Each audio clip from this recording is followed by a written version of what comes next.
Hello everyone, this is Dusty Circuit here. I am here to bring the next installment of the uh, tour of my builds on Midgard.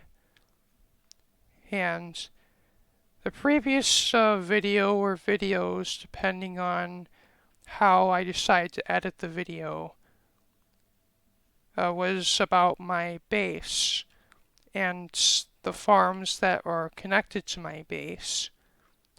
But this video is going to be about the farms that only are connected by my portal room. And in no particular order, well, just in the order I have these portals laid out, but we're going to start with the Nether Base, or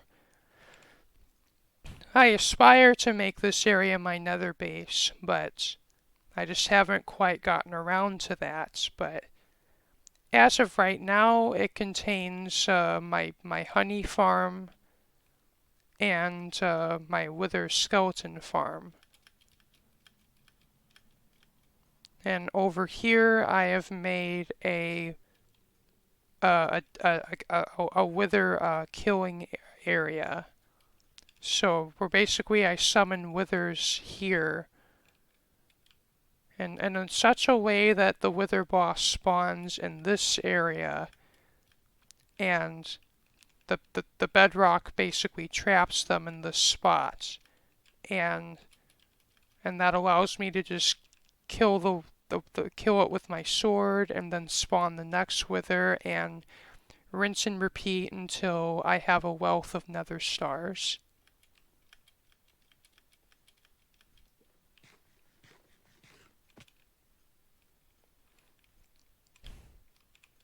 And down here is the actual wither skeleton farm. And for those who have watched my previous content, this wither skeleton farm is quite important to me, and there's a little bit of a tragic story behind it. And well, so the very first wither skeleton farm that I actually personally built in survival mode, I actually had built in the previous community. And that farm, unfortunately, it ended up with the rather sad fate of being shut down by the admins due to uh,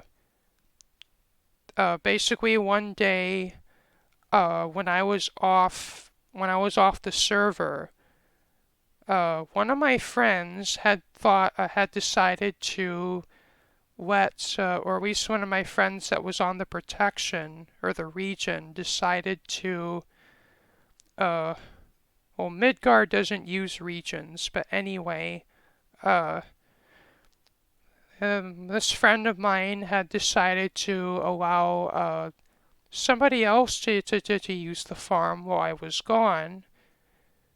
But unfortunately, I don't know what the server conditions were at the time, but all the time I have been using the farm, this never happened. But for some reason, that day, the farm actually tanked the server. And I guess faced with, I guess the admins just yes, they did their job to keep the server in check by shutting down that farm. But unfortunately for me, that farm I basically was locked out of that farm entirely, and it's really sad. I mean, it could have been handled better. They could have just been like, "Hey, Dusty, this farm is tanking our server. Fix it, or we're going to remove it." But And that was in like the very first videos on my YouTube channel I was going to make of that farm, but unfortunately, what happened, and the videos that I had of that I actually made of that series of all my builds, about all my builds in that community. Those are really the only videos I have of that poor thing. But it is what it is, and at least, so what happened with this, how this particular farm came to be was, uh, seeking to replace that farm, I decided to build another wither skeleton farm, but this time I've made it much more simplified, and in fact this farm doesn't use any redstone at all, the only exception being the item sorting system. And in fact this is a farm that uses mob AI. And I actually didn't build this farm. This was built by a friend of mine that unfortunately is no longer around. But like, it was supposed to be my duty to build this farm, but just due to the circumstances of that time, it ended up falling into this person's lap, and they actually did complete the farm and actually get it functional. And needless to say, this was one of you can tell this farm is really important to me, and luckily it made the move, and let's just say it's working better than it ever has been. Like, I have never seen this farm this efficient. Like, I have never seen it this quick. But I'm quite happy it is this quick, and this is how many wither skeleton skulls I've gotten from it so far. And in total, I haven't used this farm for more than like, under my ownership of this farm, I've reached the version of it that's on Midgard. I've only used this probably about 2 hours in total, and I'd say that the farm this would be after about an hour of usage. This would be how much wither skulls this farm produces in an hour, roughly, which really is not too shabby. Or some may say that's a bit overpowered, but at least maybe in the future it might allow me to sell beacons in my shop. Well, maybe. I mean, only time will tell if that'll actually happen, but that's thanks to this farm, that's a possibility now. In addition to having all the beacons I could ever want.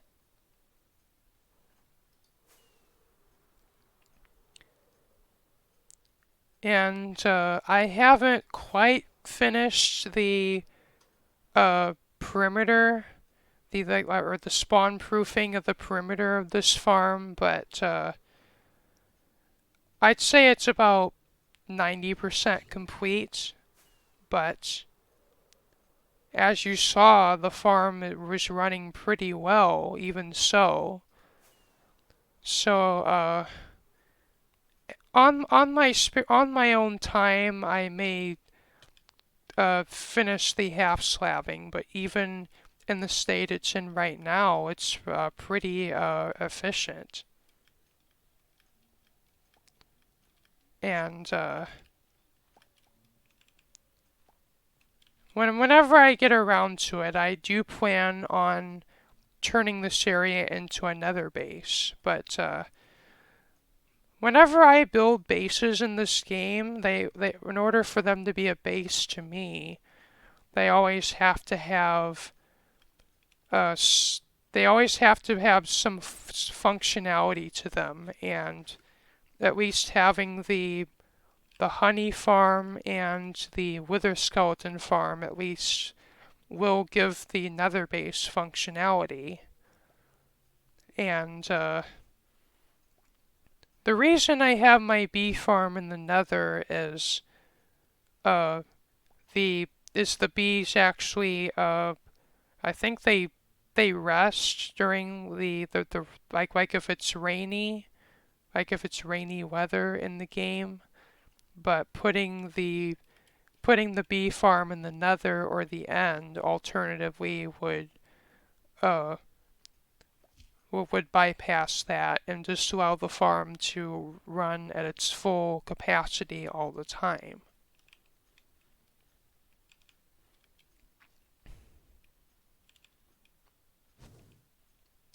And this is my sugarcane farm, which I use in conjunction with my mob farm to provide my shop with fireworks to sell. And that's mostly what I use this farm for, but uh, basically, but if I ever need paper for any other purpose, this also comes in handy for that. And just for my newer viewers, uh, all of these farms of mine have been what's called that all these farms have been grandfathered in. And the farm team strives to keep player farms to a size that they deem reasonable for personal farms. And unfortunately, a farm of this size is way above that. But it's been grandfathered in, and at least I get to keep it. And I mean, really, my shop wouldn't be possible without it. So I'm quite happy it exists, and I'm able to keep it.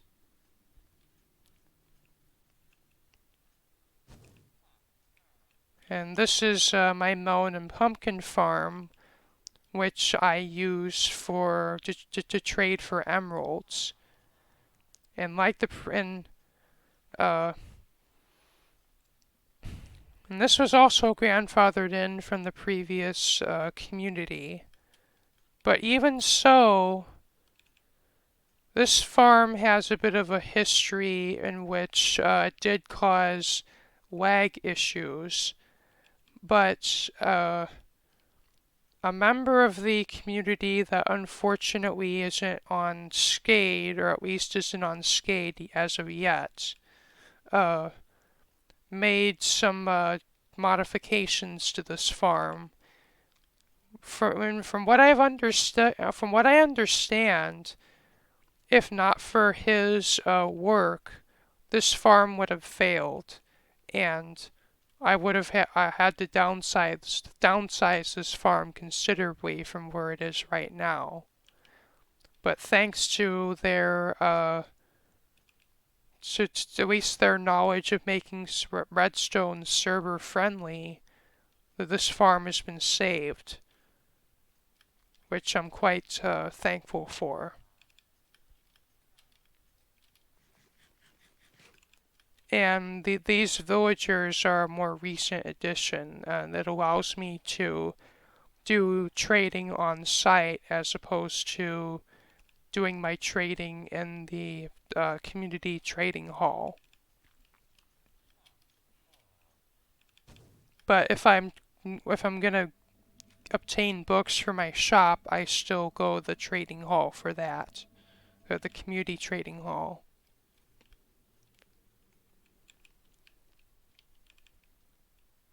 And this is my mob farm, which is a general purpose hostile mob farm that is capable of farming zombies, skeletons, creepers, and spiders.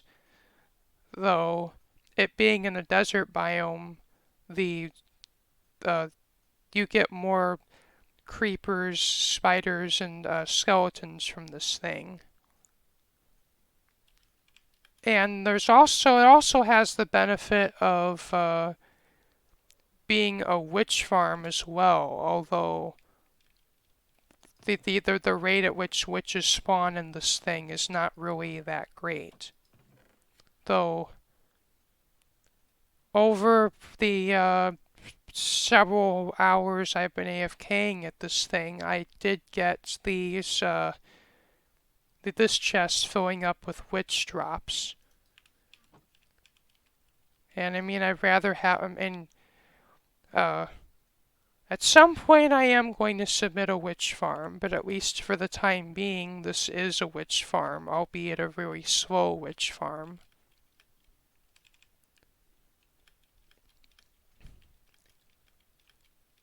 And much like most of my farms, this has shulker box loaders, and the most recent addition is the shulker box display system.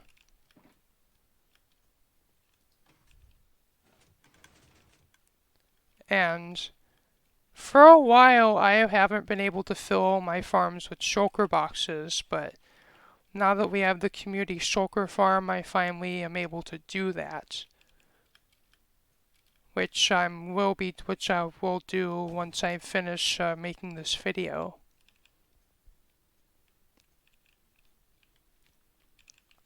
And really, how that farm works, apart from the sorting system, is it's basically a timer that every so often flushes the mobs off the pads and also flushes the water to move the items for the item collection, or for the killing pad at the bottom.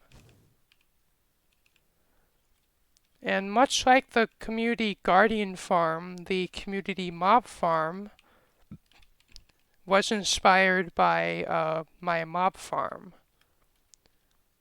But for kind of the same reasons that, at least at the time, my mob farm was the most reliable mob farm on the server. And it also met the requirements for being a community mob farm.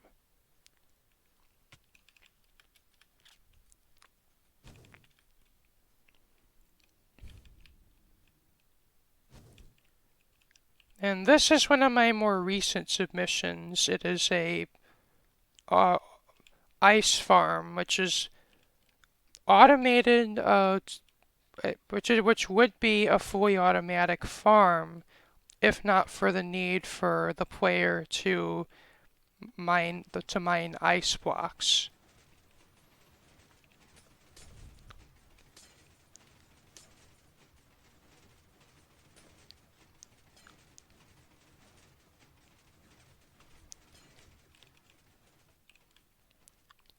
And the reason I actually had opted for this monstrosity as opposed to the ice farms where the player is just AFK in a water stream is that it enables the use of bottles of enchanting, or alternatively an XP farm, in order to facilitate automatically repairing your pickaxes, in order to allow for longer AFK sessions than just than just if you're not auto repairing your tools. And for how big and complicated this is, it only does about 2,000 ice blocks an hour, which sounds like a lot, but if you want to farm blue ice, it really isn't. That only goes down to about 25 blue ice an hour. And there are other designs that actually would have been faster than this, but this was the only design that I actually was able to get working, and it works on Midgard. So and I really was not expecting this to pass the farm team, but it did. So I'll continue to use it.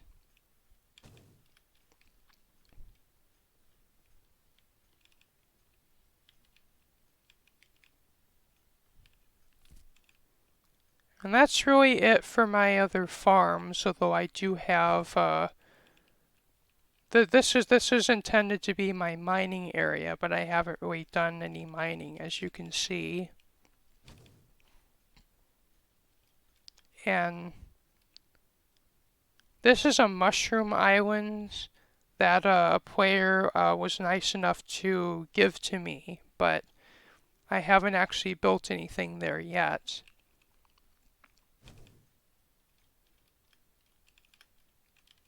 Although one notable feature of it is that it has 2 lakes in it. And what I'm thinking about doing is one plan of mine is a dedicated creeper farm which would give faster gunpowder rates than my mob farm, and so if I ever submit that, that would most likely go here.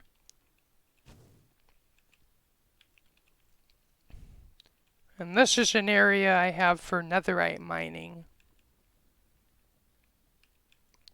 And this was a mesa that Lucario actually had given to me, but I haven't really built anything here, and this is more just serving the purpose of being a resource biome for me, at least at the moment.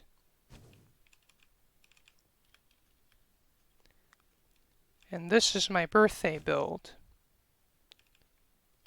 which many of you remember from my video about my birthday build. Though I haven't done anything to it yet, though. Well, the one possible plan for it is so that I could make paths to connect, like this is my very first birthday build, and then over here is my next birthday build. And then my latest birthday build is over here. And so I could build paths connecting those areas together. But it's on my to-do list.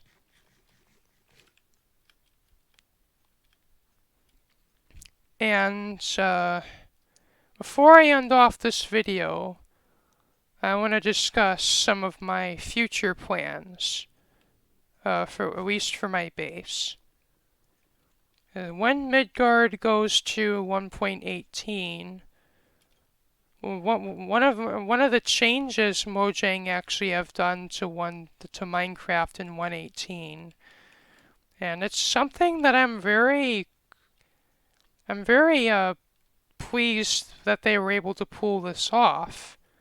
And that in 1.18, existing terrain will have the new caves generating underneath of it. As what was the old bedrock layer will will get shifted down 64 blocks, and deep slate terrain will generate in its place. And so, and this is really, and so this really marks the first in Minecraft history when we're actually getting new terrain in the Y dimension as opposed to the X and Z dimensions, which is really going to be, it may have a few adverse effects on some of my farms, as there will be more caves that I will have to light up. But one of my plans for my lobby is I'm going to see actually what kind of terrain that I get generating underneath my lobby. And if it is a big cave, if it is a big underground cavern, I will make use of that. But if I don't get a big underground cavern, I'm planning on making my own underground cave. And the redstone for my beacon selector, I plan on relocating down to the new bedrock level, as one feature of my base that never has living up to its full potential yet is this pool of water here. And the reason it's here is I wanted this to be kind of like, I wanted to actually make this into an aquarium, but that never ended up, I never ended up getting around to that. And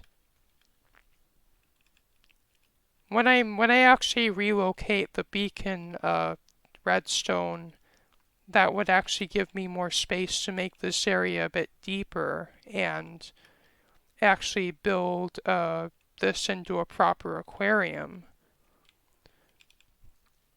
which I'm quite excited about.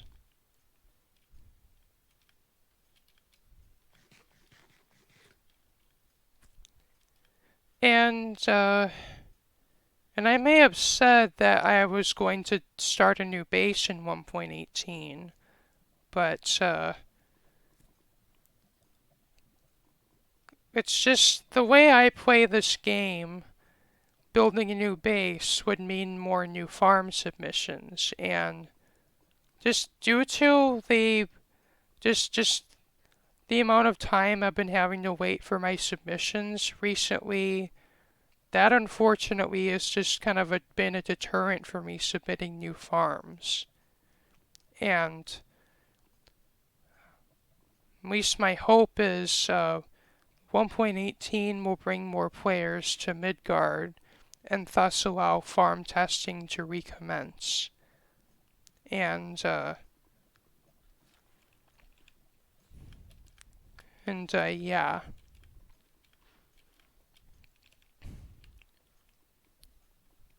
Anyway, that brings the end of this this quick series of videos, and the next one then will likely be a tour of my builds on Asgard. So, anyway, this has been me, Dusty Circuit here. Remember to like, comment, share, and subscribe. I hope you've enjoyed this video. And be sure to, if you wish to be notified of my latest content, be sure to click the notification bell. Peace out.